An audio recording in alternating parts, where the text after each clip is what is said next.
The wind howled through the empty gas station lot, rattling the rusted sign above the pumps. I still remember the call. His voice, shaky, urgent, barely above a whisper. He was afraid, said someone was following him. "Stay on the line," I told him. "Where are you?" A heavy breath, then silence. And then, just before the line went dead, 3 words. "They're right here." That was it. Nothing more. By the time I got there, his car sat in the middle of the lot, idling. Driver's side door wide open, the interior light throwing a sickly glow onto the cracked pavement. The scent of gasoline thick in the air. I called out, but no one answered. The payphone still dangled from its cord, swinging slightly as if someone had just let it go. I grabbed the receiver, my fingers trembling. No dial tone, no static, nothing. I stepped back, my pulse hammering. That's when I saw it, the sign above the phone, weathered and peeling. Out of service, disconnected in 1974. I turned toward the car, the headlights beaming into the dark, illuminating the empty road ahead. And then something moved in the trees beyond the lot. A shape, tall, still, watching. My breath hitched. The engine of the abandoned car sputtered, then died. And in the suffocating silence that followed, I heard it, low, ragged breathing. Not mine, right behind me. I didn't turn around. Every nerve in my body screamed at me to run, but I was frozen. The breathing was slow, deliberate, so close I could feel it against my neck. My fingers curled into fists, nails biting into my palms. I forced myself to swallow the lump in my throat and took a single step forward. The sound stopped. I turned. Nothing. The gas station was empty, the darkness beyond the lot pressing in like something alive. The trees, once still, swayed violently as if something had just disappeared into them. I wasn't alone. I reached for the car door, but my gut told me not to get inside. If he had been taken from here, I had no guarantee I wouldn't be next. Instead, I grabbed the flashlight from my belt and stepped toward the payphone. The metal was ice cold, rust flaked off in my palm, but there was something else, something wet. I lifted the flashlight. A streak of deep red ran down the side of the phone. Fresh. My stomach twisted.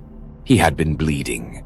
He had been standing right here. And then I saw the footprints, leading away from the car, dragging, uneven, deep impressions in the cracked pavement, as if he had been fighting to stay upright.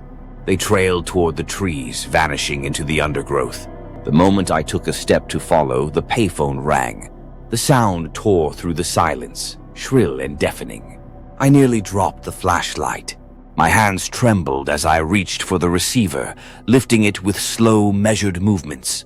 For a moment, there was only silence. Then a voice, a whisper, a rasp that sent a shudder down my spine. "You shouldn't be here." Click.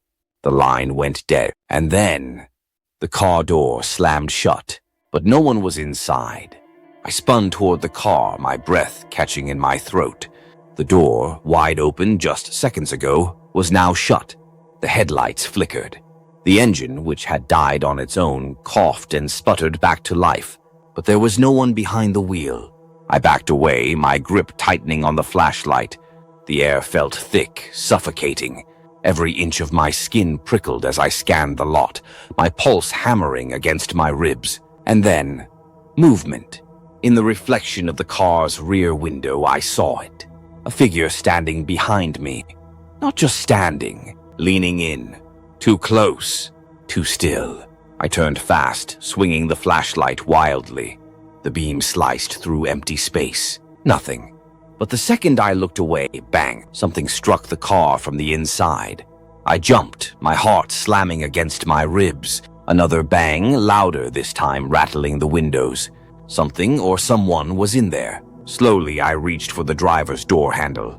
My fingers barely grazed the metal before, bang, the backseat window shattered. A hand shot out from the darkness within, fingers bloodied, nails broken. Scraping, clawing. A choked, desperate gasp came from inside the car, a voice, hoarse and ragged. "Help me!" I staggered back. The hand twitched, reaching. The door locks clicked open one by one, and then the hand was yanked back inside. Hard, a wet, gurgling choke. Silence. The interior light flickered, stuttering like a dying heartbeat. My instincts screamed at me to run, but I didn't, because the thing that pulled him back, it hadn't been human. I knew that because I saw it, just for a split second. A glimpse of something pale, twisted, hunched too low in the back seat. And worst of all, it had been grinning. I stumbled backward, my breath coming in short, ragged gasps. The air had turned heavy, thick with something wrong. My instincts screamed for me to leave, but my feet wouldn't move. The car door, still ajar from the struggle, creaked open an inch more. Something shifted inside. The flashlight in my hand flickered, just for a second, but long enough for me to see it. The thing in the back seat. It wasn't a shadow. Shadows don't have faces. They don't smile. But this one did. It was watching me. Not moving, just grinning. Its teeth too white, too sharp, too many. Its skin, stretched thin, too tight over its skull, looked almost wet in the dim glow of the headlights. And then it spoke. Not in words, not in a voice. It laughed. A low, guttural sound, like something trying to mimic laughter but getting it wrong. Like it had never actually laughed before and was testing it out for the first time. My stomach twisted. My grip on the flashlight tightened. I wanted to run, but something kept me locked in place. The hand, the one that had clawed from the back seat, jerked forward again. Only this time it wasn't reaching for me. It was pulled, dragged backward, vanishing into the dark like it had never been there at all. The car interior fell completely still, silent. And then the radio snapped on, static, loud, violent. A wall of white noise so sharp it made my ears ring, and underneath it, faint but unmistakable, came a whisper. "He's not yours to save." The flashlight died in my hands, and then the car engine revved. I didn't wait to see what happened next.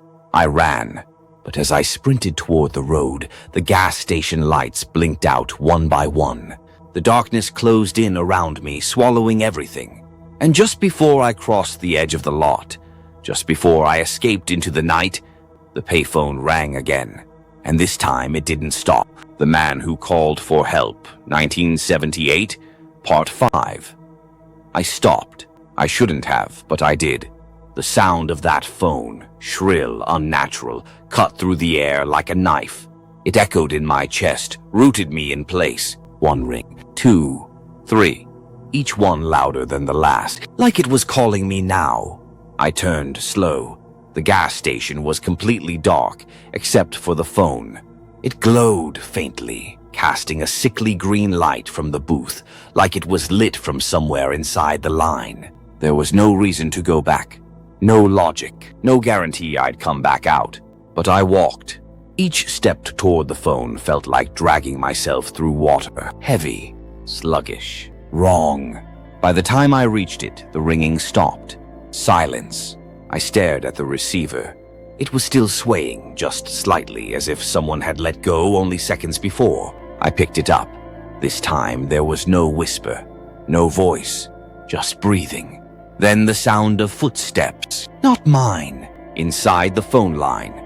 Getting closer, faster. Suddenly, a scream, so loud, so violent it felt like it came from inside my skull, tore through the line, and I dropped the phone, stumbling backward. It slammed against the glass, cracking the booth window, and then the door behind me slammed shut. I was trapped. The temperature dropped. I could see my breath.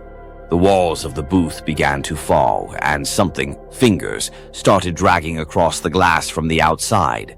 Only they were upside down, as if something was crawling across the ceiling of the booth. I spun, my back pressed to the wall.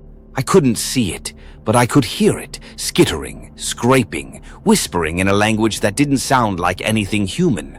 Then, in the condensation on the glass, a message appeared, slowly, like it was being written from the other side. "It knows your name." I didn't wait. I rammed the door with my shoulder. Once, twice, on the third try, it flew open and I tumbled out into the dirt. And as I lay there, gasping, something dropped from the top of the booth. I didn't see it fully.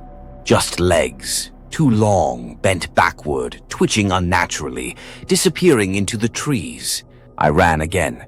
But the worst part, as I fled, the booth behind me lit up once more. The phone began to ring again.